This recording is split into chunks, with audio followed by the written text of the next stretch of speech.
Assalamualaikum. Welcome to my channel where knowledge meets clarity. Here you will find simplified concepts of pharmacology that will make your learning journey easier and exciting. So let's get started with a very easy topic, hypertension. So the things we're going to discuss today is blood pressure, the normal mechanism to control blood pressure, and different treatments involved in hypertension. We will discuss the overviews of the treatment and the descriptive explanations in the next lecture, so stay connected. So first of all, as we go to hypertension, the first thing we need to know is what is blood pressure. ठीक है, तो blood pressure is the force of blood pushing against artery walls. हमारे हाथ में बहुत सारे chambers होते हैं, ठीक है, जिसमें जो ब्लड प्रेशर वो फोर्स होती है कि जिसके थ्रू ब्लड पुश करता है against the artery walls. Artery walls पे एक प्रेशर, एक फोर्स अप्लाई की जाती है, उसको हम ब्लड प्रेशर कहते हैं। इसको अगर हम यूनिट्स में देखें कि किस तरह मेजर की जाती है, तो ये मिलीमीटर्स ऑफ मर्करी में मेजर की जाती है। और जो नॉर्मल ब्लड प्रेशर होता है किसी भी एडल्ट के लिए, वो लेस देन होता है 120/80 मिलीमीटर एच। जैसा कि मैंने पीछे आपको बताया कि जो नॉर्मल होता है रेंज ब्लड प्रेशर का, वो 120/80 मिलीमीटर एच से लेस होता है। तो अब हम ये देखेंगे कि ब्लड प्रेशर में एलिवेशन किस तरह से होती है, ब्लड प्रेशर इंक्रीज किस वजह से करता है। किसी भी इंसान का ब्लड प्रेशर उस टाइम इंक्रीज होगा जब उसका सिस्टोलिक ब्लड प्रेशर एक्सीड कर जाता है 120 मिलीमीटर एच, यानी वो बढ़ जाता है 120 मिलीमीटर एच से। और diastolic blood pressure below 80 millimetre H रहता है, ठीक है। इस कंडीशन में किसी भी पर्सन को ब्लड प्रेशर में इंक्रीज शो हो सकता है। अब आप पूछेंगे कि सिस्टोलिक ब्लड प्रेशर और डायस्टोलिक ब्लड प्रेशर में क्या डिफरेंस है। सिस्टोलिक ब्लड प्रेशर ऐसा मैक्सिमम ब्लड प्रेशर होता है जब हमारे वेंट्रिकल्स जो होते हैं हार्ट के, वो कॉन्ट्रैक्ट करना स्टार्ट कर जाते हैं, ठीक है, उनकी कॉन्ट्रैक्शन हो रही होती है, तो जो मैक्सिमम ब्लड प्रेशर होता है उसे हम कहते हैं सिस्टोलिक ब्लड प्रेशर, ठीक है। और ऐसा कम मिनिमम ब्लड प्रेशर जो कि रिकॉर्ड किया जाए जब कोई भी नेक्स्ट कॉन्ट्रैक्शन होने वाली हो उससे पहले, तो उसे हम कहेंगे डायस्टोलिक ब्लड प्रेशर। और कभी भी जब भी हमने ब्लड प्रेशर को नॉर्मली राइट करना हो तो हम systolic over diastolic blood pressure means 120/80 mg right करते हैं इस तरह से। नेक्स्ट अब हम कुछ रेंजेस देखेंगे कि प्री हाइपरटेंशन, हाइपरटेंशन स्टेज 1, 2 या फिर नॉर्मल बीपी की क्या रेंज हो सकती हैं, जो कि हमें देख के पता चल जाए कि ये कौन सी स्टेज ऑफ हाइपरटेंशन है या ये नॉर्मल बीपी है। तो अब हम देखेंगे कि हमारी रेंज क्या है। नॉर्मल बीपी के लिए जो हमारी रेंज है, तो जैसे कि आप देख सकते हैं कि नॉर्मल बीपी के लिए हमारे सिस्टोलिक की जो वैल्यू होती है वो 120 मिलीमीटर एच होती है, जबकि जो डायस्टोलिक ब्लड प्रेशर होती है उसकी वैल्यू जो भी रेंज आ रही होती है वो 80 मिलीमीटर एच से बड़ी होती है। अब ऐसी स्टेज जो कि हमें systolic blood pressure 120 to 129 millimetre H show कर रही हो और डायस्टोलिक की लेस देन 80 मिलीमीटर एच हो, तो हम उसे कहेंगे कि इस बंदे को प्री हाइपरटेंशन है। अगर सिस्टोलिक की रेंज 130 से 139 और सिस्टोलिक की 80 से 89 की रेंज में है, तो हम कहेंगे हाइपरटेंशन स्टेज 1 है। इसी तरह अगर किसी बंदे का systolic blood pressure greater than 140 mg है और डायस्टोलिक 90 mg है, तो हम कहेंगे कि उस बंदे को हाइपरटेंशन स्टेज 2 है।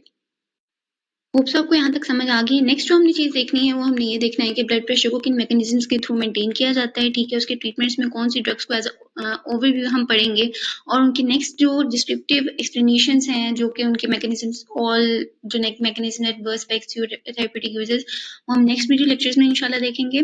तो अभी हम जिन चीज़ों पे फोकस करना है वो ये है कि मैकेनिज्म्स जो ब्लड प्रेशर के मेंटेन करने में इन्वॉल्व हमने देखना है कि ब्लड प्रेशर को कैसे नॉर्मली मेंटेन किया जाता है बॉडी में, ठीक है।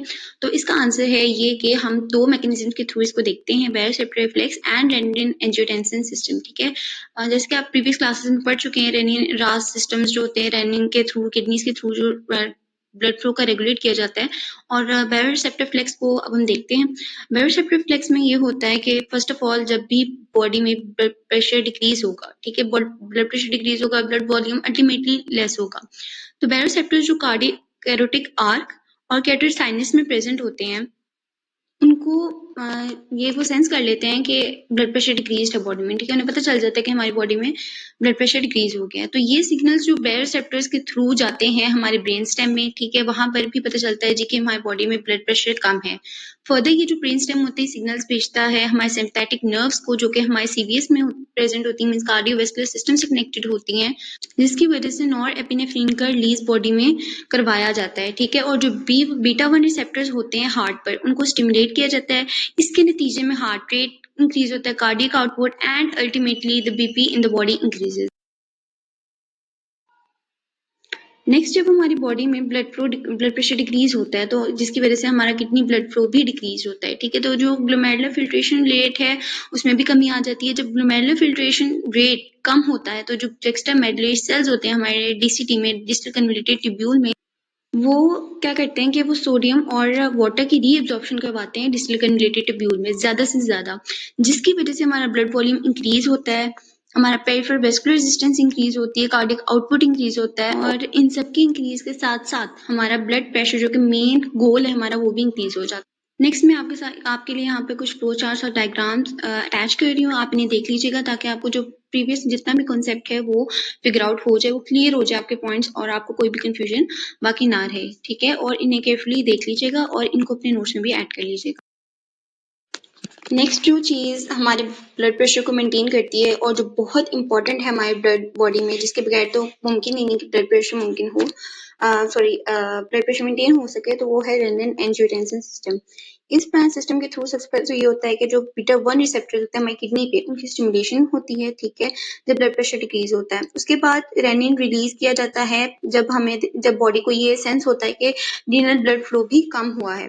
उसके बाद रेनिन में ऑलरेडी एंजियोटेंसिन जैसी एक सब्सटेंस होती है जिसको एंजियोटेंसिनोजन को फिर रेनिन एंजियोटेंसिन 1 में कन्वर्ट करता है, और एंजियोटेंसिन 1 को फर्दर कन्वर्ट किया जाता है एंजियोटेंसिन 2 में, एंजियोटेंसिन कन्वर्टिंग एंजाइम, जिसको आगे जाके हम एस के फॉर्म में भी पढ़ेंगे, ठीक है। उसके बाद जो फोर्थ चीज होती है सिस्टम में वो ये होती है एंजियोटेंसिन 2, एक पोटेंट वेजोकंस्ट्रिक्टर है, ये बहुत जल्दी वेजोकंस्ट्रिक्शन करवाता है और बहुत जल्दी इसका एक्शन होता है, तो ये कंस्ट्रक्ट कर देता है आर्टरीज को। एज ए रिजल्ट जो एंजियोटेंसिन 2 के जो सिग्नल्स होते हैं, ठीक है, वो एल्डोस्टेरोन को भी रिलीज करवाते हैं एड्रिनल ग्लैंड से, और वेसोप्रेसिन जिसे हम एंटी डाययूरेटिक हार्मोन के नाम से भी जानते हैं उसको भी पिट्यूटरी ग्लैंड से रिलीज करवाता है। ये दोनों हार्मोन्स हमारे ब्लड में जो सोडियम रिटेंशन होते हैं वो बहुत ज्यादा करवाते हैं। As a result blood volume increase करता है और हमारा बीपी भी इंक्रीज कर जाता है। ये दोनों मैकेनिज्म्स बहुत इंपॉर्टेंट हैं हमारे ब्लड प्रेशर के मैकेनिज्म के लिए और इन ब्लड प्रेशर को रेगुलेट करने के लिए। तो आपने इसको अच्छे से समझना है, इसका कंसेप्ट को क्लियर करना है अपने माइंड में, जो भी क्वेरीज हो मुझसे पूछ लीजिए। ब्लड प्रेशर को मेंटेन करने के लिए हमने दो मैकेनिज्म्स देखे हैं, baroreceptor reflex and the renin-angiotensin system. The second thing which we have to see is sympathetic agents, ठीक है, ये भी रोल प्ले करते हैं कि ब्लड प्रेशर को किस तरह से मेंटेन किया जाए अगर वो इंक्रीज हो जाए, ठीक है। तो सबसे पहले जो है वो ब्लॉकर्स यूज होंगे, और वो जो ब्लॉकर्स होंगे वो जो भी सिग्नल्स जा रहे होंगे सिंपैथेटिक सिस्टम को थियोक्लम्बर रीजन में, वहां पर उसको इनहिबिट करने के लिए, उसको स्टॉप आउट करने के लिए जो चीज यूज होगी उसे हम कहेंगे central agonist blocker, central agonist inhibitor. Thoracolumbar region वो रीजन होता है सिंपैथेटिक नर्व्स का जो कि लंबर और थोरेसिक रीजन से ओरिजिनेट होते हैं, ठीक है। और सेकंड थिंग जो हम सिंपैथेटिक एजेंट के तौर पर यूज करेंगे वो ऐसे ब्लॉकर्स हम यूज करेंगे जो कि सिग्नल्स को सिंपैथेटिक प्री गैंग्लियोनिक न्यूरॉन तक जाने ना दें, ठीक है। इनको हम कहेंगे सिंपैथेटिक गैंग्लियोनिक ब्लॉकर्स। अगर तो सिग्नल सिंपैथेटिक गैंग्लियोनिक ब्लॉकर से भी पास आउट हो गए हैं, जो थियोक्लम्बर रीजन था सिंपैथेटिक सिस्टम का वहां से भी पास आउट हो गए हैं, तो हम ऐसे ब्लॉकर्स देंगे जो कि सिंपैथेटिक पोस्ट गैंग्लियोनिक न्यूरॉन तक सिग्नल्स को इनहिबिट करते हैं, ठीक है। एंड जो post sympathetic nerve terminal blocker होंगे वो हम इस पर्पस के लिए देंगे।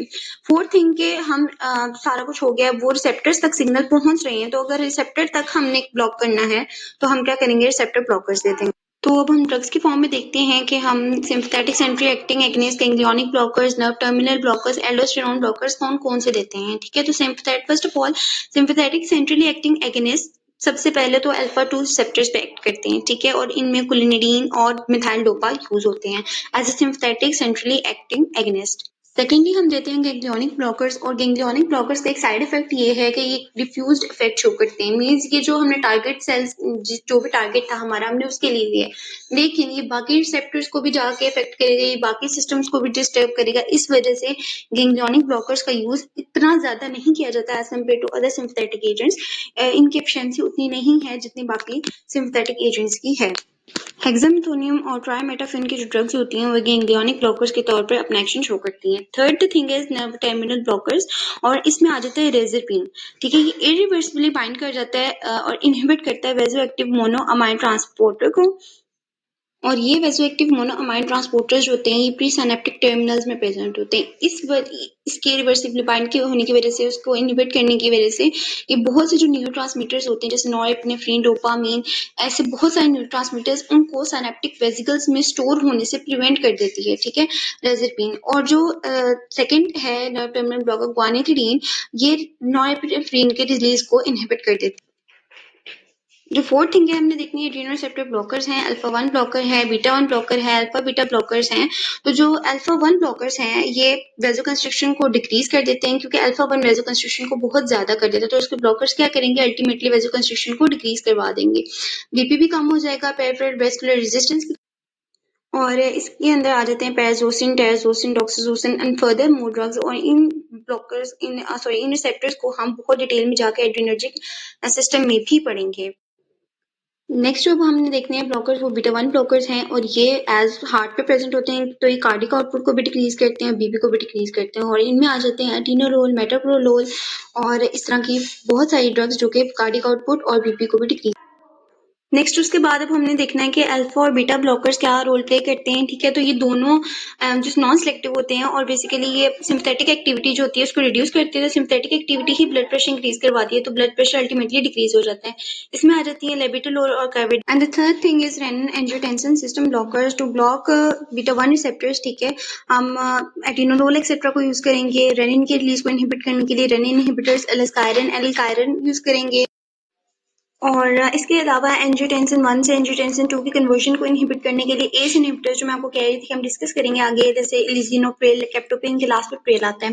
उसके बाद एंजियोटेंसिन 2 को रिसेप्टर बाइंडिंग से इनहिबिट करने के लिए हम एंजियोटेंस आर्ब्स यूज करेंगे, ठीक है। आगे जाके फर्दर जब एक्सप्लेनेशन होगी इसमें आपको बताएंगे कैप्स क्या होते हैं, losartan, telmisartan etcetera. Last and not the least, to inhibit aldosterone stimulation, aldosterone की स्टिमुलेशन को जो कि सोडियम रिटेंशन वगैरह करवाता है, उसको इनहिबिट करने के लिए हम स्पाइरोलेक्टोन जैसी ड्रग्स को देंगे। इसके अलावा दूसरे जो ट्रीटमेंट्स इनके अलावा हैं उनमें हम हाइड्रोलाजीन दे सकते हैं कि वेसोडाइलेशन करवाई जाए, पेरेंट्रली मिनॉक्सिडिल, पेनाल्डोपाम, नाइट्रोक्लोसाइड दे सकते हैं। अलावा हम कैल्शियम चैनल ब्लॉकर जैसे एमलोडोपिन हो गया, वेरापेमिल, डेल्डियाज़िम, इसको हम यूज कर सकते हैं, ठीक है। तो ये सारा कुछ था जिसमें हमने हाइपरटेंशन देखा, ब्लड प्रेशर को देखा, उसके बाद उसके मैकेनिज्म्स को देखा, ड्रग्स को देखा, ओवरव्यू लिया उनका कि जो उसके लिए यूजफुल हैं ट्रीट करने के लिए। I hope this video prove to be helpful for you, beneficial थी आपके लिए। और do like and subscribe if you like my video and it is a encouraging point for from you to me। तो इंशाल्लाह next time के लिए अल्लाह हाफिज।